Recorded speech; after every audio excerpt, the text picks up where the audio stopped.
문득 아이를 보니까 이 아이가 왜 이러고 있어? 다른 집 아이는 공부하는 것 같은데.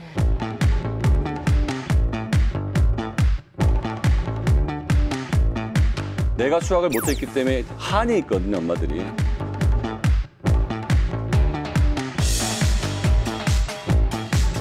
풀 가능성이 한 50% 정도 되는 문항을 줘라.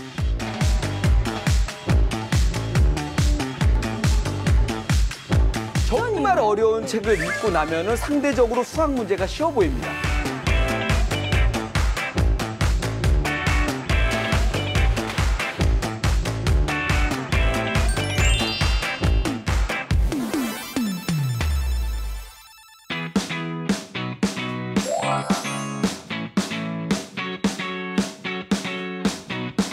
안녕하세요. 다양한 수학 고민을 수다로 풀어보는 수다학입니다. 우리나라에는 참 여러 가지 종류의 속설이 있죠. 웃으면 복이 온다. 그리고 꿈에 돼지가 나타나면 좋은 일이 생긴다. 이런 등등의 속설들이 있는데요. 수학에도 아주 관련된 많은 속설들이 있습니다. 아무래도 고민거리가 많은 과목이다 보니까 여러 가지 떠도는 이야기가 많다라는 분석도 있긴 한데요. 자, 오늘도 즐거운 수다와 함께 수다학 진행해 보도록 하겠습니다. 세 분의 전문가 선생님 소개해 드릴게요. 어서 오세요, 선생님들. 안녕하세요. 네, 반갑습니다. 그리고 오늘은요, 특별히 제 옆에 새로운 얼굴이 등장을 했습니다. 수다학이라는 이름에 걸맞게 이 자리를 더욱더 수다스럽게 만들어주실 분인데요. 어서 오세요. 반갑습니다. 네, 안녕하세요. 반갑습니다. 네. 2차사 LTE 뉴스에서 여러분들에게 시원한 시사 개그를 전해줬던 개그맨 김일입니다. 반갑습니다. 네, 박수 안 쳐주시나요? 아, 네. 야, 또 이렇게. 아니, 그런데 예. 수다학과 좀 안 어울리실 것 같은데 이렇게 등장을 하셔서 아닙니다. 어떤 이유 때문에 은근히 오셨어요? 어울립니다. 아, 그래요? 왜냐하면 제가 방송을 보니까 여기 네 분이 네. 너무 보니까 그 수학에 대한 전문가들이세요. 아, 세 분만이라고 세 해주세요. 분만이랄까요? 네. 여기 평범한 분 한 명하고 네. 전문가 세 분이 앉아 계셨는데 제가 보니까 그 수학의 전문가, 저는 또 비전문가고요. 또 수학의 수혜자, 저는 수학의 피해자입니다. 그래서 안타깝네요, 정말 얘기만 들어도. 듣기만 해도 슬프죠? 그러니까요. 앞으로 슬픈 얘기 많이 나올 겁니다. 네. 그래서 우리 슬픈 수학의 암울한 추억이 있는 친구들에게 희망을 주기 위해서, 대변하기 위해서 제가 나왔습니다. 아니, 근데 좀 이렇게 아군을 만난 것 같네요. 아군이 아니라 조금 더 상대적으로 내가 더 낫다 이런 생각 드실 거 아, 아니에요? 위로가 된다고 해야 할까요? 네. 그렇죠. 아, 근데 내가- 참 안타깝네요. 피해자라는 느낌까지 피해자. 드셨어요. 맞습니다. 어느 정도 피해자냐면 네. 그 수능 시험을 제가 봤는데 80점 만점이었거든요. 네. 그때 제가 13점이 나왔습니다. 네? 13점. 80점 만점이 13점이요? 그렇죠. 부모님께서 네. 굉장히 대노하셨을 것 같아요. 아, 엄청나게 차라리 찍찍을 했냐.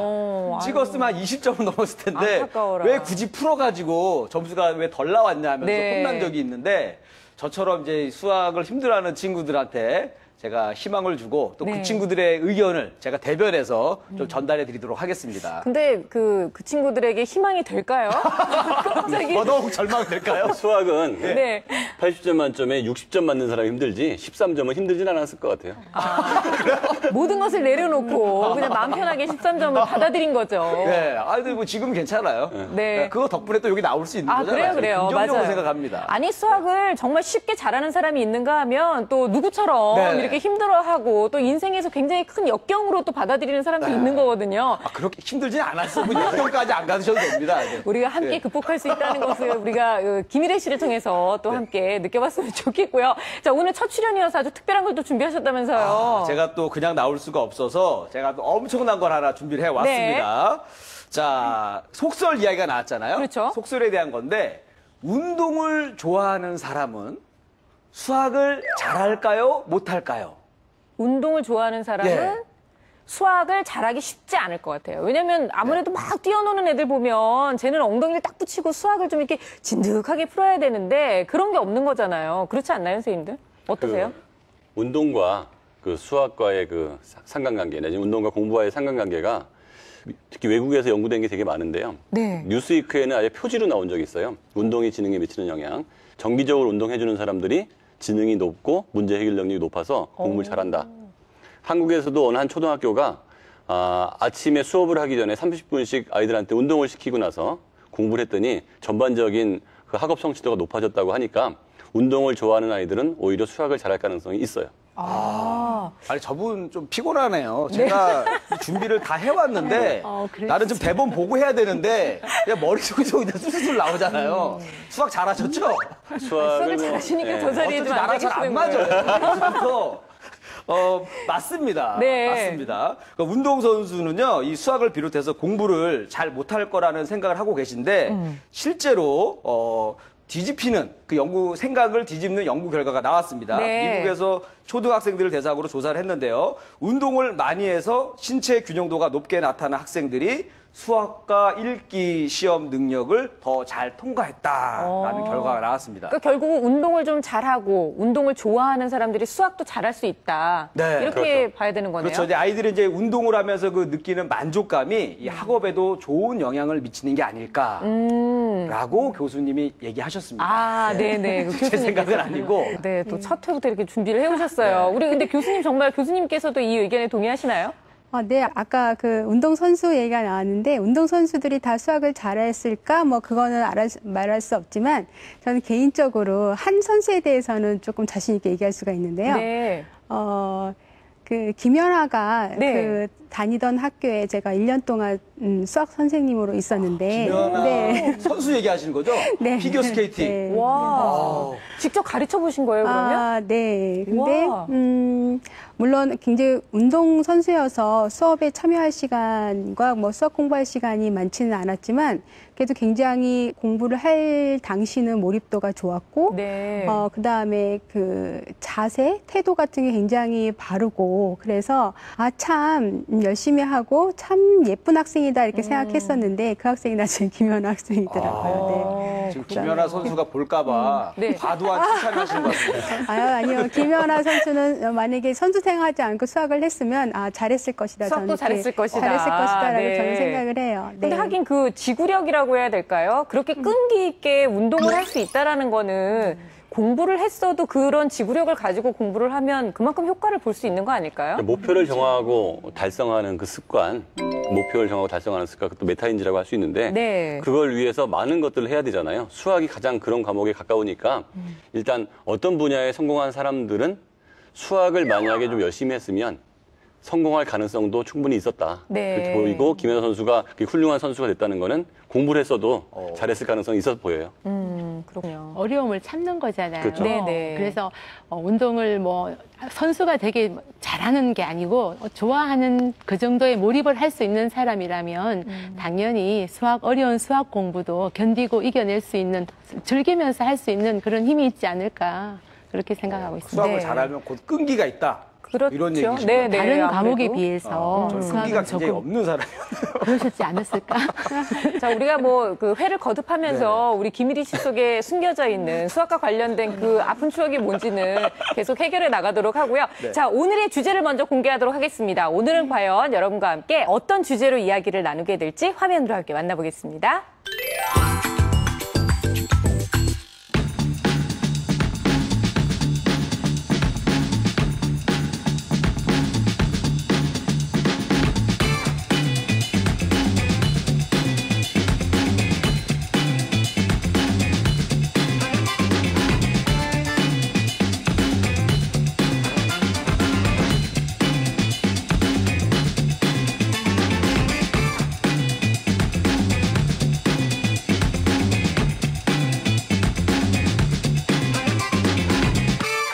오늘의 주제는 보시다시피 수학의 오해와 진실입니다. 그 아까 속설 얘기를 했었는데 네. 여러 가지 그 수학과 관련된 속설들이 있잖아요. 뭐 알고 계시는 게 있으시면 하나씩 말씀을 좀 해보실까요? 저는 제 경험상 네. 이런 속설을 제가 생각을 해봤어요. 생각을 하셨어요. 생각을 한 네. 겁니다. 눈이 작으면 수학을 못한다. 눈이 작으면요? 예, 왜냐면은 제가 눈이 많이 작거든요. 이렇게 생겼습니다. 엄청 작죠? 얼른 쓰세요. 안경을 벗으니까 진짜 작네요. 많이 어느 정도 작냐면 그 스티커 사진을 찍었는데 네. 거기 피부 예쁘게 나오라고 잡티 제거 버튼이 있어요. 그걸 눌렀는데 눈이 없어졌습니다.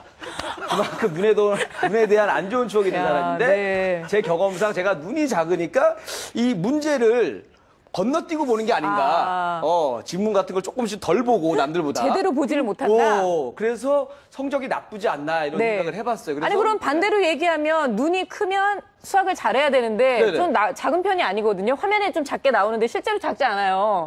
그냥 눈이 그냥 그거는 뭐냐면 눈이랑 상관없이 머리가 안 좋으신 거예요.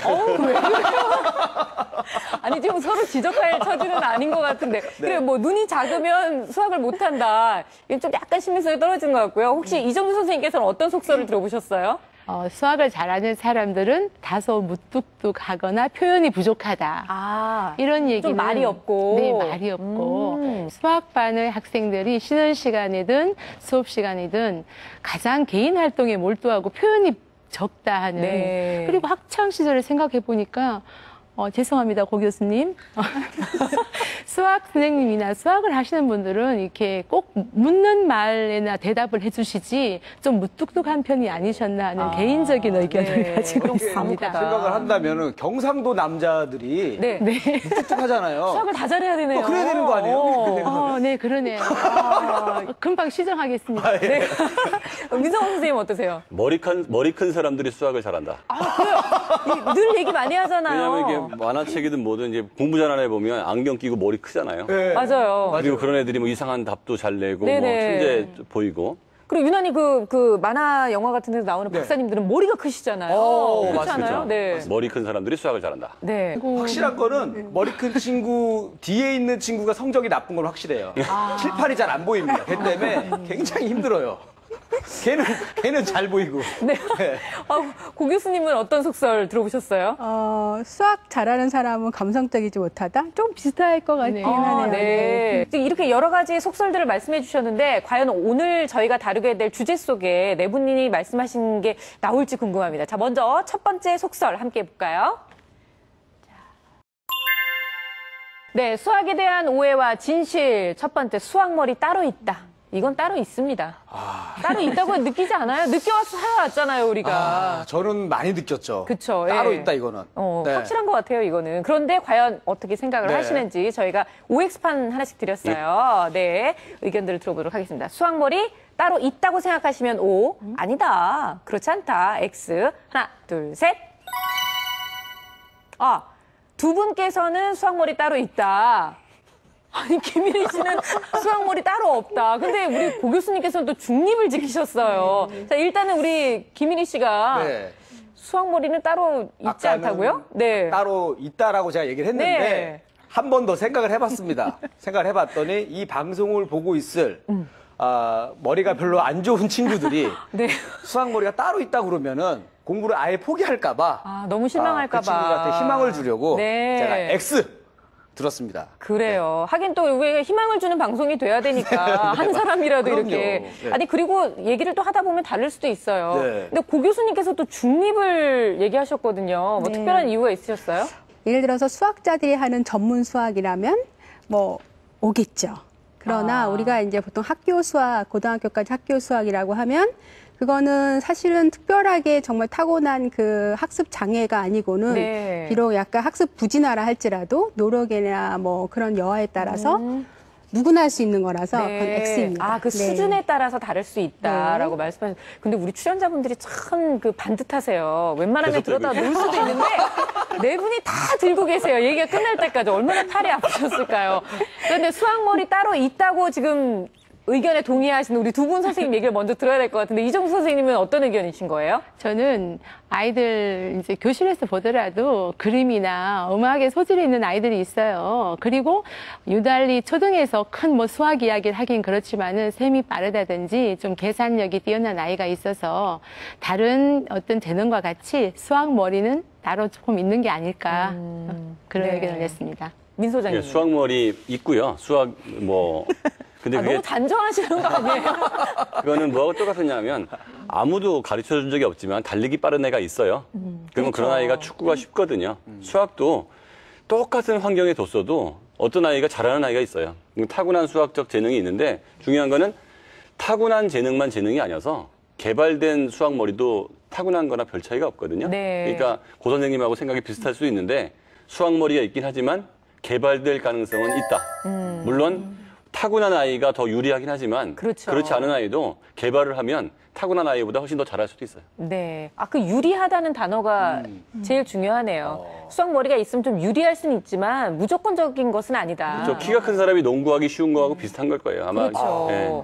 아니, 그런데 저는 아까 고 교수님께서 그 말씀 하셨잖아요. 정말 그 수학을 하는 사람들, 그런 사람들한테는 수학 머리가 따로 있을 수 있다 얘기하셨는데, 정말 수학을 특출나게 잘하는 수학 천재, 직접 만나보셨죠? 네, 천재들, 뭐, 현존하는 천재들도 있고, 그 다음에 우리가 또 아이들은 사실 우리 책에서 많이 접하잖아요. 네. 뭐 가우스가 뭐 1부터 100까지 합을 금방 해냈다거나, 뭐, 오일러가 밤에 잠이 안 올 때 1의 제곱, 2의 제곱, 3의 제곱, 100의 제곱까지 공부 순식간에 더하겠다. 네, 우리가 뭐 그런 일화는 정말 그거 잠이 많은데. 오려고 일부러 한 거 아닌가요? 그거 잠이 와야 되는데. 근데 이 사람들의 특징들이 다 있어요. 네. 이 사람의 특징이, 그러니까 뭐 이렇게 뭔가 자기가 생각해내는 것을 좀 스케치를 해내려는 노력을 한다거나, 아니면 스스로에게 질문을 던지고 그 답을 얻으려고 노력을 한다거나. 근데 더 중요한 특징이 뭐냐면, 네. 이제 일화에도 또 되게 많잖아요. 위인전에도 맞듯이 뭐 뉴턴이 뭐 저녁 초대 갔는데.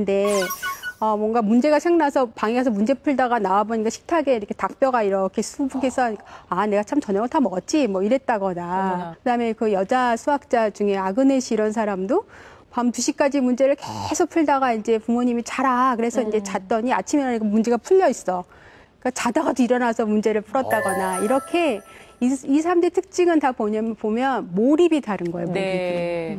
그러니까 결국은 머리가 좋기도 한데 거기다가 적극적으로 노력까지 하니까 거기에 그냥 시너지가 발휘가 되는 거죠. 우리가 모차르트 천재라고 하잖아요. 예. 엄청난 연습을 시켰다는 얘기죠. 연습을 많이 시켰다는 거죠. 그래서 그 소질이 있는 사람이 유리하긴 한데 그 사람이 어느 정도 이상 성공하기 위해서는 신중하게 계획된 연습을 인내력을 갖고 꾸준히 연습을 해야 최고의 수준까지 올라가기 때문에 네. 최고의 수준 올라간 사람은 탤런트보다 재능보다는 인내와 노력이 더 중요하다는 거죠. 그러니까 저희가 그거 혼자 노력하는 모습을 못 보고 그렇죠. 이 사람이 진짜 잘 푸는 모습만 보니까 천재구나 하는데 남 몰래 이렇게 열심히 그렇죠. 준비하는 시간이 있었다는 얘기죠. 그러니까 뉴턴이 사과 떨어지는 거 보고 만유인력을 발견한 게 아니고 굉장히 연구를 하다가 그 순간에 딱 깨우친 거지 지나가다 뚝 떨어지는 걸 보고 발견한 건 아니에요. 어느 순간 딱 이게 아닌 거죠. 그쵸. 네. 아이가 그거에 대한 재능이 생각 많이 있으면 그 재능을 또 더 즐거워하고 하거든요. 제가 기억이 나는 게 6학년이었는데 그때는 우리가 성적을 해도 다 계산기로 하는데 이 아이가 옆반 아이였어요. 네. 이 아이는 그냥 명렬표만 갖다 대면은 계산이 다 저절로 되는 거예요. 평균의 합까지. 어머. 네, 그런 아이가 있는데 이 아이가 그렇게 계산을 잘하다 보니까 다른 선생님들도 부탁하고 감탄을 하고 네. 옆에서 그런 시너지를 주잖아요. 더 잘하죠. 그러니까 더 잘하는 거죠. 그렇죠. 그래서 어느 정도는 있을지 모르나 그 나머지는 환경적으로 인정을 해주고 하는 그런 게 중요한 것 같아요. 이게 좀 질문이 될지 모르겠는데 다른 거는 다 잘해요. 저희 예전에 이런 또 그 시청자 사연도 봤던 것 같은데 다른 건 다 잘하는데 유난히 수학만 점수가 낮은 경우에는 이게 애가 수학적 머리가 그냥 떨어지는 건지 아니면 정말 수학만 어려워할 수가 있을까요? 이게 뭐고 어떤 이유 때문에 그런 걸까요? 수학이 갖고 있는 공부의 특성이 다른 과목하고 다른 게 영어는 연습을 거치면 이 아이가 3개월에 할 거를 이 아이는 5개월이면 비슷한 결과가 나와요. 더디지만 연습의 연습. 근데 수학은 어느 정도 높은 정도 수준이 가면 참 많이 공부해도 이해가 안 되는 경우가 많아요. 그렇죠. 그러니까 얘는 안 되는구나를 느끼는 게 아무리 쉽게 설명을 해도 눈만 깜빡깜빡거리는 경우가 수학에서 나온다는 거죠. 그래서 그 수학이라는 과목을 극복하기 위해서는 너무 어려운 문제를 지금 풀지 말고 네. 좀 뒀다가 내 능력이 될 때 풀어야지 수준도 안 되는 애한테 무조건 가르치려고 힘들더라고요. 아니 근데 그렇게 얘기를 들으니까 너무 우울하네요. 안 저는 되는 애는 좀 정말 안 될 것 같은 느낌이 반대죠. 들어요. 그게 우울하게 생각하지 마시고 초등학교의 경우지만은 1학년 같은데 이제 덧셈도 여러 가지 방법으로 하는 문제가 있잖아요. 네. 3학년 같은 경우는 또 뭐 시간 계산할 때 시간도 나오고 그다음에 미터 나오니까 그럴 경우에는 막바로 계산하면 안 되는 아이가 있어요. 그런데 계속 얘기하면은 사실 어제 몰랐던 아이가 오늘 하루아침에 안 깨우쳐지거든요. 그럴 때는 좀 시간을 두고 하면은 네. 여름 방학 지나고 오면 아이들이 훨씬 잘해서 그렇죠. 온다고 해요. 그런 말씀으로도 이해하시면 될 것 맞습니다. 같아요. 그러니까 네. 지금 안 되는 거를 지금 해결하려고 엄마들이 조바심을 내면 이게 6개월만 있으면 해결될 수 있는 거거든요. 근데 그때 수학적 강박이 생겨가지고 못하는 경우가 있는 것 같아요. 네. 아까 또 하나 희망이 생긴 건 뭐냐면 네. 수학을 잘하는 때가 있다라고 하셨잖아요. 네. 저도 앞으로 한 12년만 더 기다리면 수학을 잘하지 않을까 그래요. 우리 좀 더 노력해 봅시다. 하겠습니다. 네, 오늘 첫 번째 속설은요, 수학머리 따로 있다 였었는데, 수학머리가 뭐 따로 있다기보다 수학머리가 따로 있다고 해도 너무 믿으면 안 된다. 역시 노력이 수반돼야 된다라는 전문가 선생님들의 말씀을 꼭 기억해 주셨으면 좋겠습니다. 자, 스타학과 함께하고 계세요.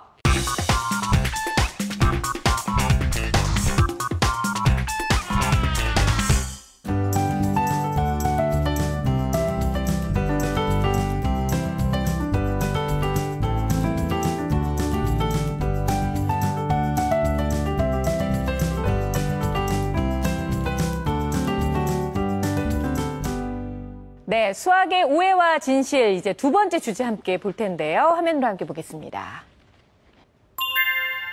자, 수학에 대한 오해와 진실 두 번째는요. 계산기를 쓰면 수학 실력이 안 는다. 오, 계산기를 쓰면 수학 실력이 안 는다고 생각해서 사실 아이들한테 수학 그 계산기 다 뺏어버리기도 하는데 네. 여러분들의 의견은 어떠신지 한번 보겠습니다. 계산기를 쓰면 수학 실력이 안 는다. 하나, 둘, 셋. 안 는다고 생각하시는 분 세 분. 네, 우리 고 교수님께서만 사용해도 된다 쪽 의견이신데 어떤 이유 때문이신가요? 물론 사칙 연산의 그 원리라든가 그다음 기본적인 연산 연습에서 써라 그게 아니라 계산기를 쓰면 굉장히 장점이 많아요. 그러니까 계산기를 쓰면 어쨌든 그 여러 가지 패턴을 뭐 그 발견할 수 있다거나 아니면 그 계산에 치중하는 시간을 또 다른 그 문제풀이에 조금 더 적용할 수 그렇죠. 있다거나 예. 뭐 개념 학습을 한다거나 아니면 우리가 수학에서 계산할 때 어려울까봐 굉장히 그 수치를 조정해 주거든요. 애들이 풀 수 있게끔. 근데 그렇게 안 하고 그냥 실 데이터를 가져와서 수학 문제를 해결하게 하면 훨씬 현장감 있게 실생활 문제를 더 잘 풀 수 있고. 네. 근데 거기에는 지금 계산이 초점이 있는 게 아니라 문제 해결에 초점이 있기 때문에 그런 걸로 인해서 계산에 아이들이 시간을 쏟게 할 필요는 없는 거죠. 그래서 네네. 계산기는 쓰는 것이 더 수학적인 그런 문제를 사고적인 해결한다는 것에 초점을 그렇죠. 맞추자면 꼭 계산을 잘하는 게 수학을 잘하는 거라고 볼 수는 없어요. 그렇죠. 가우스가 예를 들어 1부터 100까지 더해라. 그 1, 2 더한 거 아니거든요. 그게 더했을 때 100일이 되는 게 50개가 되는구나. 그 그렇죠. 구조를 파악하는 거거든요. 그러니까 그런 식의 그 구조를 파악하고 패턴을 파악하는 게 더 중요한 일이라는 거죠. 네네. 일단은 그 수학 문제를 풀면서 엄마 몰래 계산기 많이 써봤을 것 같은 경험자의 입장에서 안 된다고 얘기를 했거든요. 그죠? 네. 안 된다고 지금 주장하시는 거잖아요. 네, 왜냐하면은 계산기를 쓰든 안 쓰든 수학이 안 되는 애는 안 된다. 컴퓨터를 갖고 해도 컴퓨터를 하든 뭘 하든 네. 경험상 이것도 뭐 다루는 것도 어려워요. 계산기도 쉽지 않습니다. 그건 맞아요. 쉽지 네. 않아요. 그것도 알아야지 하는 거지 그럼요. 모르면 할 수가 네, 없거든요. 그리고 오히려 누르다가 잘못 눌러가지고 틀린 답이 더 나와요. 틀린 답을 틀릴 수도 있기 때문에 네. 어차피 수학이 힘든 친구들은 계산기를 쓰든 뭐를 쓰든 아니에요. 네. 안 그렇지 된다. 않아요. 의외로 네. 예를 들어서 그 중학교 애들이 굉장히 계산 때문에 어렸을 때 그런 약간 그 부정적 정서를 좀 받았는지 굉장히 불안해 하다가 계산기를 쓰거나 컴퓨터를 통해서 요즘 그 수학 활동하는 것들이 있어요. 네. 그런 거에서 굉장히 두각을 나타내고 흥미를 굉장히 보이는 애들이 많거든요. 오히려 자신감을 네, 찾게 되는 자신감 거군요. 찾는 애들이 굉장히 많아요. 예를 들어서 뭐 0이 있는 자리를 곱할 때 0을 어떻게 처리할까? 네. 그럴 때면 5 곱하기 3, 50 곱하기 30, 500 곱하기 300 이런 패턴을 찾으면서 0을 어떻게 처리하면 되는구나.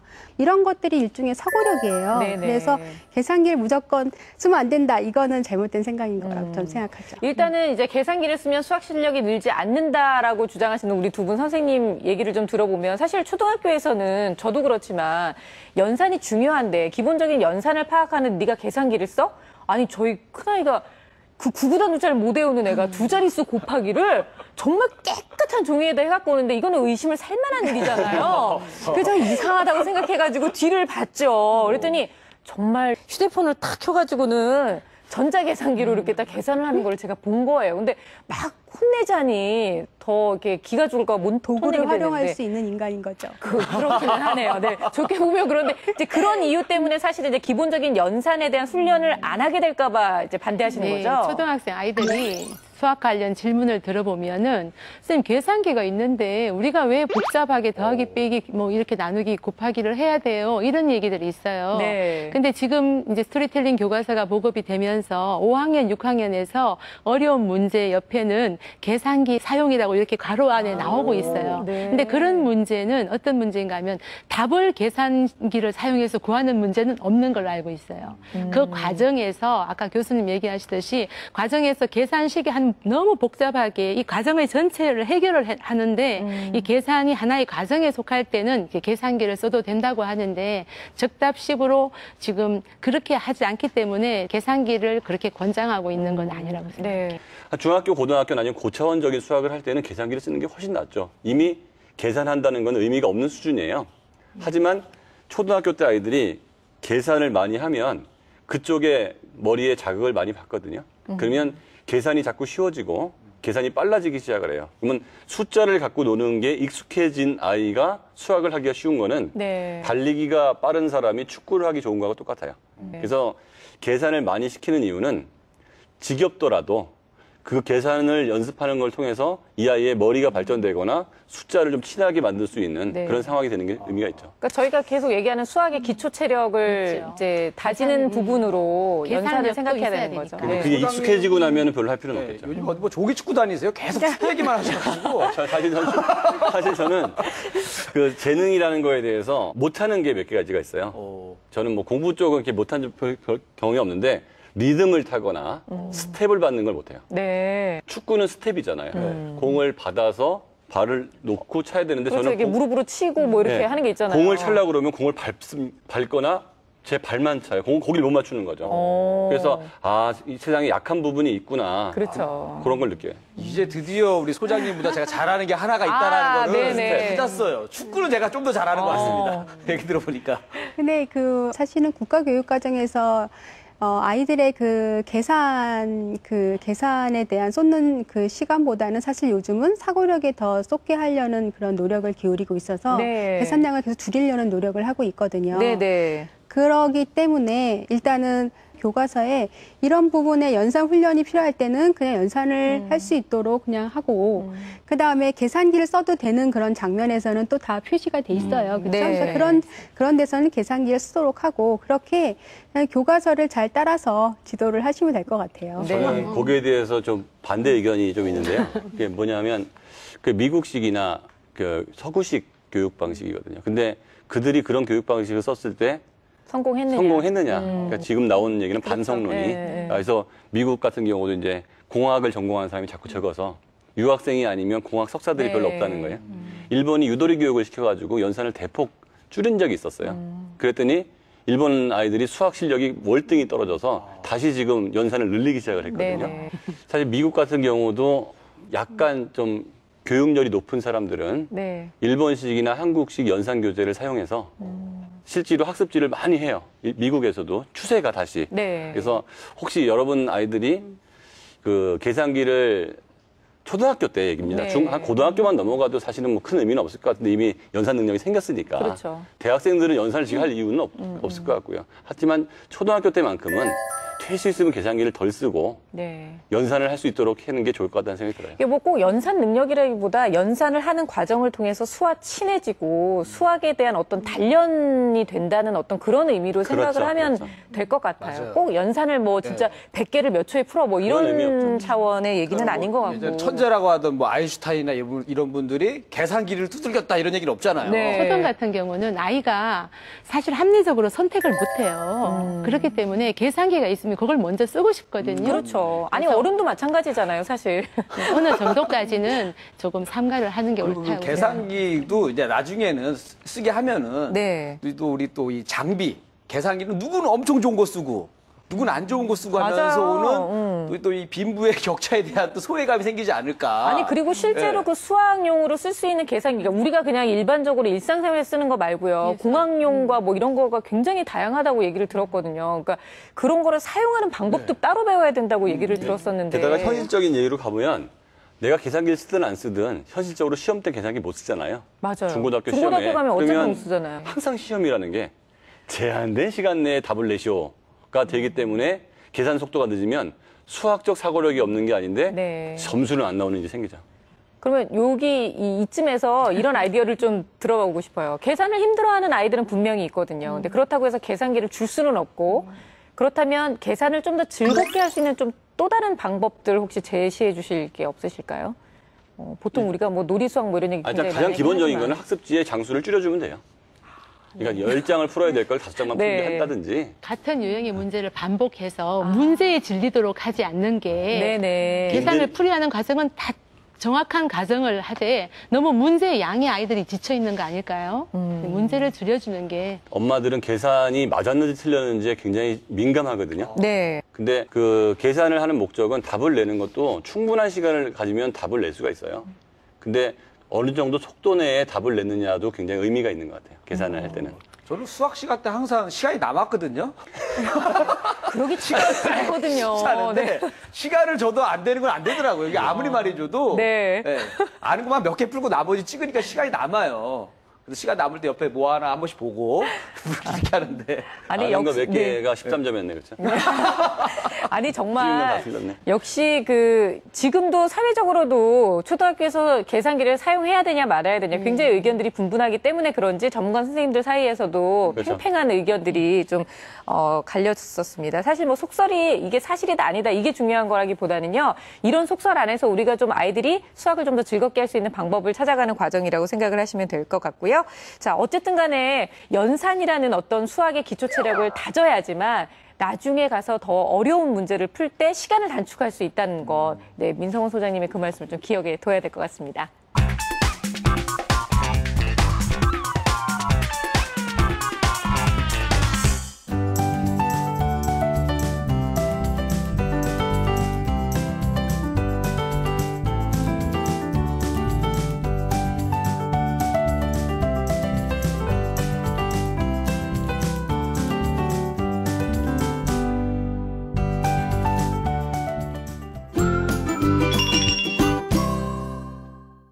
네, 수학 고민 해결해 주세요. 수고의 시간입니다. 정말 수학 때문에 너무 수고하는 우리 학생들과 그리고 함께 고민을 나누시는 어머님들의 사연을 듣고 또 문제를 해결해 드리는 시간인데요. 오늘도 우리 학생의 사연을 만나볼게요. 자.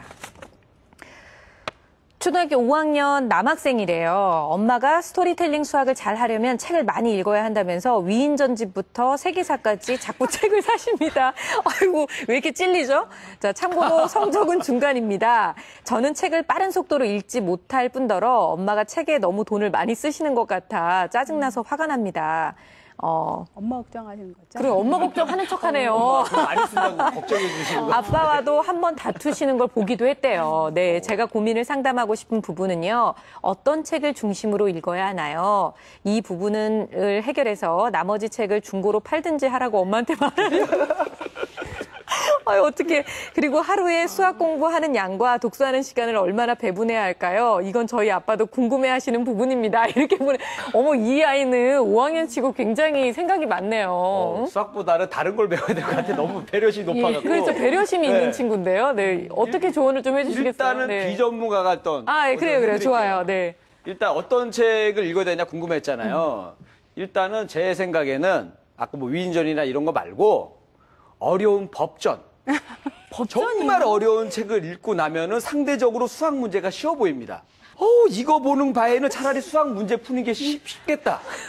이렇게 해줘가지고, 상대적으로 쉽게 만들어주면 될 것 같고. 아니, 말은 돼요. 저. 말은 되죠? 네, 그럼요. 원래 우리 운동할 때도요, 갑자기 무게를 확 늘려가지고, 평상시 10kg 들던 사람이 20kg를 들잖아요. 네. 그거 한번 들었다가 10kg 들면 상대적으로 쉬워 보이거든요. 네네. 그런 효과로 요런 거 말고 정말 어려운 전문 서적을 많이 읽어라. 네. 그리고 나면은 수학이 쉽게 상대적으로 풀 수 있다. 쉬워지게 느껴질 것이다. 네. 그래서 그리고 이제 공부 시간은 학생이니까 기본적으로 노래방이든 PC방이든 1시간이 기본입니다. 기본, 네. 그렇기 때문에 수학 1시간 풀고 책 1시간 풀고 이렇게 1시간씩 나누면 괜찮지 네. 않을까 비전문가의 생각이었습니다. 비전문가의 의견에 반박하실 전문가의 의견을 좀 듣겠습니다. 네. 저는 우선 이 아이가 부모님 이렇게 사주신 책 중에서 내가 제목을 한번 다 읽어보라고 권하고 싶어요. 제목을 봐서 네. 조금 시간이 걸리더라도 지금 다른 공부보다 오늘은 수학에 관계 있는 책을 하나 읽고 또 그 옆에 수학에 관계 있지 않은 그냥 이인전이나 다른 이야기를 하나 읽고 뭐 1대1의 비율 이런 식으로 하나씩 읽어가지고 그 칸을 한번 비워보고 이렇게 해야지 무슨 책을 읽어라 네. 하는 것은 친구야 그 방법은 좋은 방법이 아니란다. 아니 근데 저희가 지난 시간에 스토리텔링에 대한 얘기를 했잖아요. 스토리텔링 수학. 근데 정말 스토리텔링 수학을 잘하려면 그냥 그 언어성이 좋으면 되는 거지. 지금부터 책을 막 정말 몇 수십 권을 읽어야 되고 이러는 걸까요, 진짜? 전 독서와 관련된 얘기를 좀 하면 왜 성공한 사람들이 책을 많이 읽냐면 성공한 사람들이 언어 능력이 좋아요. 지적인 호기심도 많고. 네네. 그래서 책을 많이 읽어 성공한 게 아니고 성공한 사람의 특성이 책을 좋아합니다. 네. 그러니까 그렇죠. 책을 많이 읽으면 얘가 언어 능력이 좋아지는 게 아니고 언어 능력 좋은 아이가 책 읽는 걸 좋아해요. 그런데 스토리텔링 수학으로 가버리면 예를 들어서 책을 뭐 아주 어려운 전쟁과 평화를 읽었다 할게요. 거기서 우리는 감동을 얻는 거지 문장 구조 분석하지 않거든요. 네. 근데 스토리텔링 수학을 잘하려고 그러면 논리적인 흐름을 잘 알아야 된다는 거죠. 책을 못 읽는 애들은 한 글자씩 읽거든요. 네네. 문장 단위로 못 읽고 그다음에 어느 게 주제어인지 안 좋은 그 결론지도 잘 모르고 그다음에 논거를 어떻게 증명해 나가는지도 모른단 말이죠.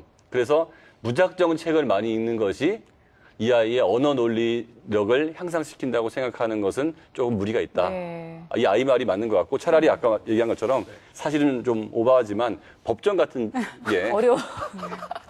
법전이 선생님, 여기서 사실은 이렇게 또 힘을 실어주시는 거예요. 아니, 지금. 전문가의 생각을 좀 전문가 가지고 동의해 주시는 거예요. 법전이 맞지는 않지만 네. 그 법전처럼 상당히 체계적인 글들이 있어요. 네네. 그런 글들을 읽는 거는 오히려 도움이 많이 될 그럼 겁니다. 오히려 그 신문 사설 같은 거 어때요? 그런 거 사설이 괜찮을 매우 것 도움이 같아요. 되죠. 도움되죠. 사실 제가 고등학교 때 저희 선생님들은 일주일에 한 번씩 꼭 사설을 네. 그대로 베껴 적게 했었어요. 그러면 최소한 정독은 하게 되잖아요. 그러면서 그 독해력이 많이 좋아진다는 거예요. 책값도 안 들고 사설 같은 거 신문값만 있으면 되니까.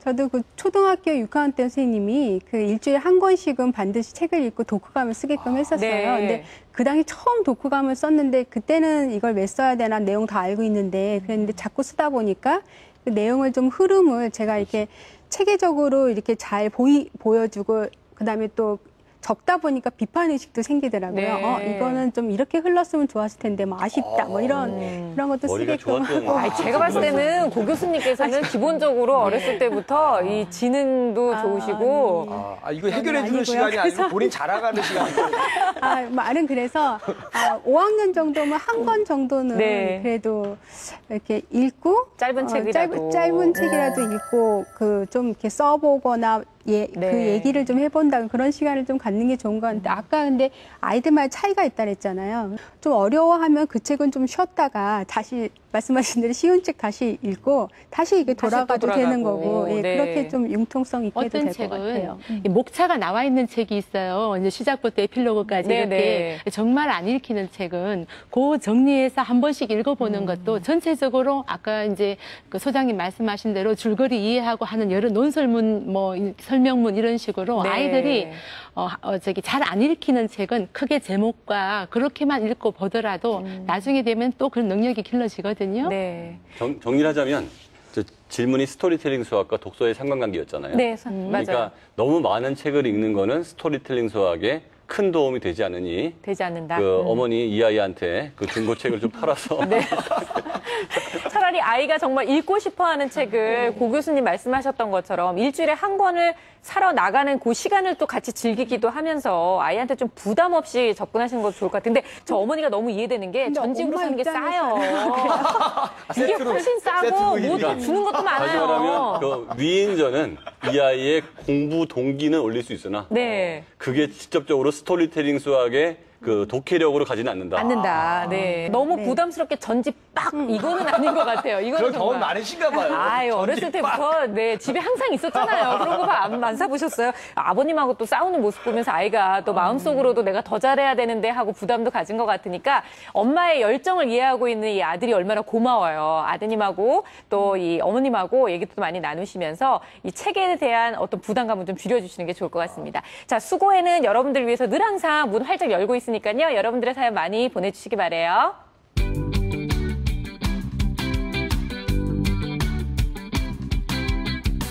누구나 할 수 있는 거라서 네. 셈이 빠르다든지 좀 계산력이 뛰어난 아이가 있어서 수학 머리는 따로 조금 있는 게 아닐까. 계산을 잘하는 게 수학을 잘하는 거라고 볼 수는 없어요. 그렇죠. 구조를 파악하고 패턴을 파악하는 게 더 중요한 일이라는 거죠. 초등학교 때 아이들이 계산을 많이 하면 머리에 자극을 많이 받거든요. 그러면 계산이 자꾸 쉬워지고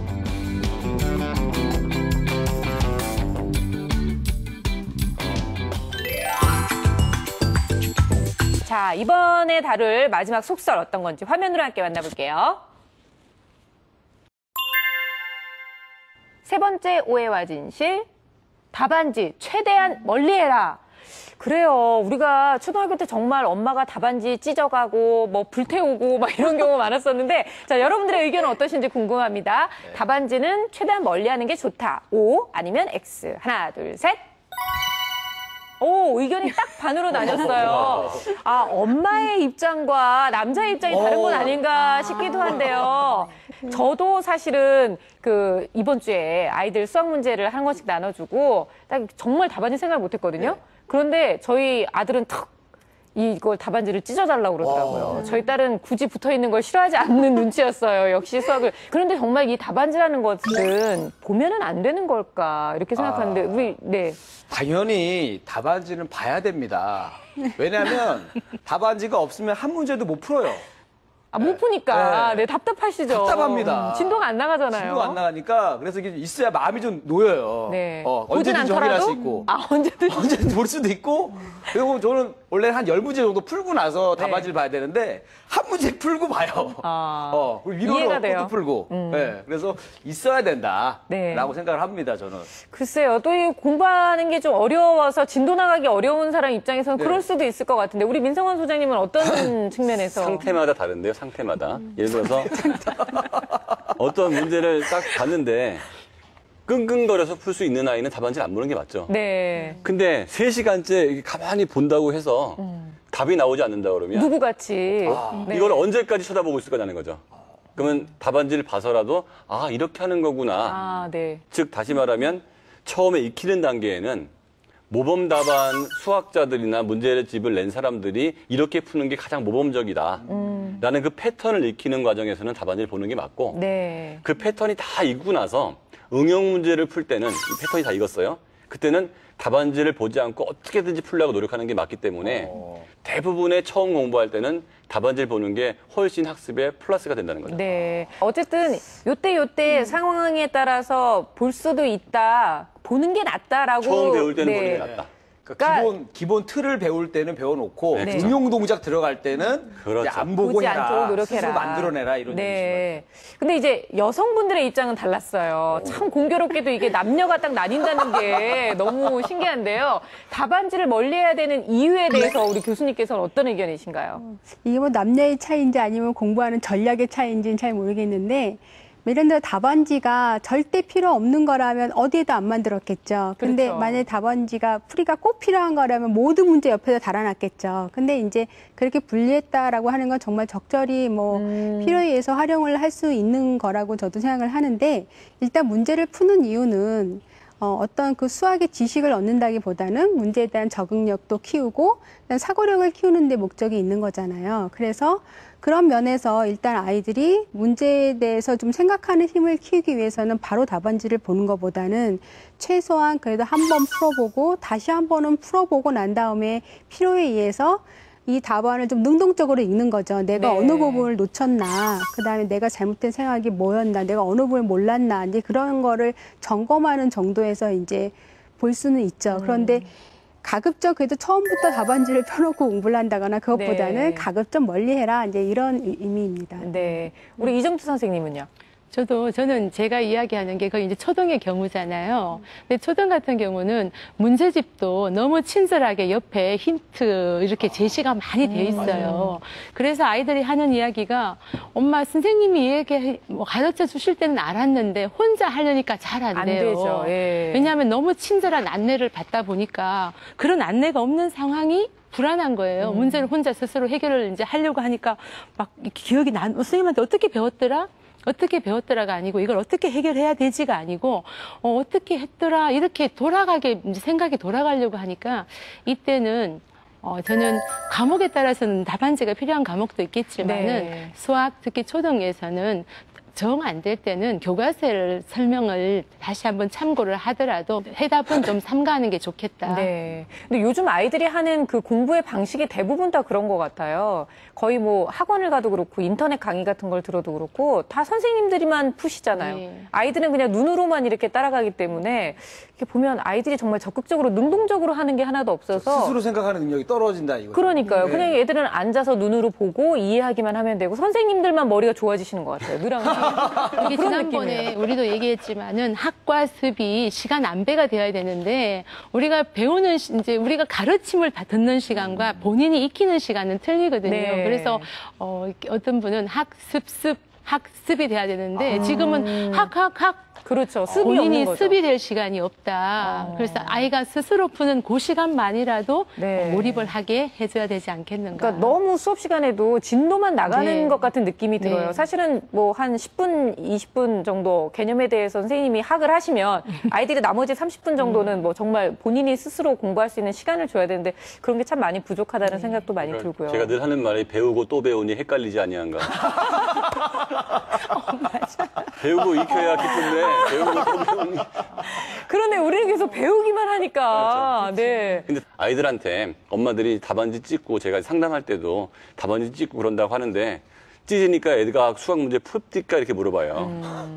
그러니까 안 풀더라 이거죠. 근본적인 문제가 아닌 거죠. 주면 베끼기라도 하면서 얘가 느낄 텐데 뜯어가 버리면 공부를 잘하는 아이는 네. 당연히 풀죠. 근데 수학을 잘하는 아이가 몇 프로냐고요. 대부분은 보고 베끼기라도 하면서 익힐 필요가 있다는 거예요. 이렇게 하셨어야 되는데 저희 어머니 같은 경우도 답안지를 찢으셨어요. 어디다 숨겨놨거든요. 그러니까 너도 봐야 되니까 뭐 숙제도 해야 되고 하는데 너무 찾아내자고. 궁금하잖아요. 네네.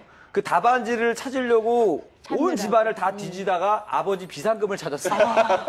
그래가지고 집이 뭔가를 더 얻었네요, 복잡해졌어요. 복잡해졌는데 어쨌든 그거 답안지는 저는 그래도 조금씩 네. 보면서 하는 건 괜찮지 않을까 이렇게 생각합니다. 아니 답안지 네. 얘기하니까 정말 어릴 때 생각나네요. 저는 오빠가 공부를 굉장히 잘해가지고요. 오빠가요? 네, 오빠는 엄마가 답안지를 줘도 안 봐요. 근데 저는 정말 그렇게 숨겨놓으셨어요. 그럼 그거를 어떻게든 찾아가지고 안 보실 때 답을 다 옆에다 적어놓고 푸는 척만 이렇게 하는 거예요. 푸는 것처럼 이렇게 끄적끄적 하면은 또 어떨 때는 그냥 넘어가시는데 어떨 때는 귀신같이 알아가지고 뭘 보고 얘가 베꼈을까.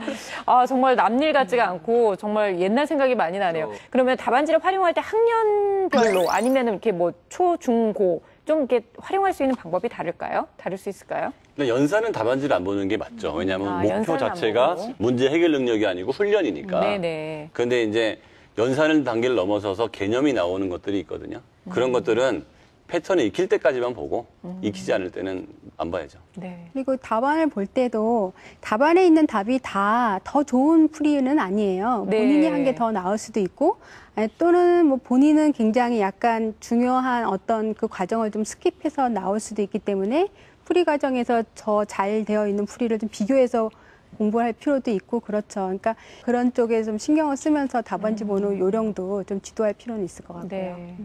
저 최근에 그 문제집 사러 가서 깜짝 놀란 게요.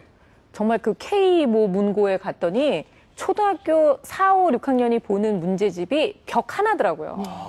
근데 그 중에서 도대체 어떤 문제집을 사서 갖다 줘야 이 아이한테 맞는 건지 저는 그것도 보기가 너무 어려워서 다 엄마들한테 물어봤는데 다들 저를 굉장히 한심해하면서 앞에 장을 좀 읽어보세요 이러는 거예요. 왜 그 묻기 전에 좀 보라 이거죠. 근데 봤더니 정말 이 책에는 어떠한 게 나와 있다 뭐 이런 정말 근데 그걸 고르기가 너무 어려운 거예요. 문제집을 간단합니다. 어떻게 해요? 수학 문제집 고르는 거 궁금하신 거잖아요. 네. 제일 얇은 거 고르시면 돼요.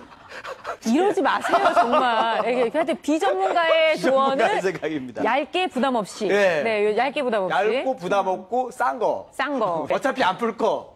저 값이라도 싼 거 사야 됩니다. 그래야 속이 덜 쓰려요. 아니 그래도 그러면 전문가의 입장에서 이정주 선생님 정말 초등학생들 문제집 고를 때 어떤 문제집이 기준이 필요할까요? 우리가 봤을 때도 수준별로 상중하 등급도 있고 그다음에 영역별로 또 나와요. 네, 그래서 맞아요. 문제집을 어려운 거를 사주면 얘가 그걸 막 더 많이 개발될 거라고 생각을 하는데 저는 아이의 수준을 조금 상향하는 도전 의식을 자극할 수 있는 그 정도가 낫다고 생각해서 부모님이 꼭 사셔야 되는데 아이가 반대하는 경우가 있어요. 그거 너무 어려워 보인다고. 그럴 때는 2권을 사서 그러면 다는 못 풀더라도 우리 같이 한번 요 문제집을 2권을 사자고 아이 의견을 좀 존중해 주는 것도 괜찮다고 생각합니다. 가슴에 새겨두겠습니다. 네.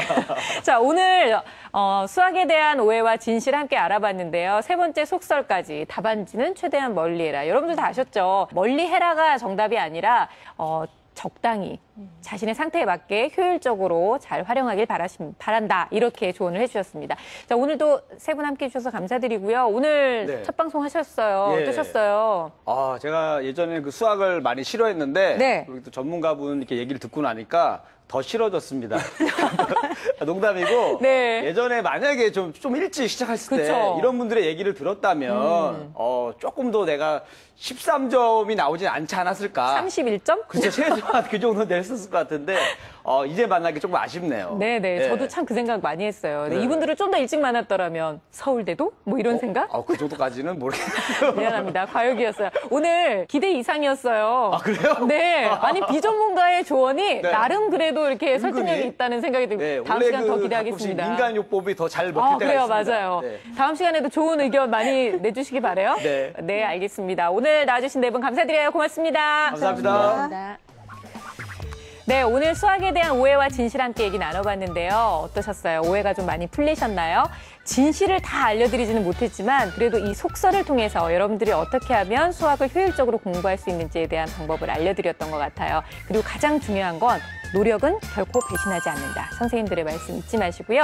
언제까지나 수학과 점점 가까워질 수 있는 노력을 늦추지 마시기 바랍니다. 저희 수다학은요, 다음 시간에 더욱더 즐거운 수다로 찾아오겠습니다. 감사합니다. 네. 꼭 인사할 때 보면 갑자기 교양 프로 되고.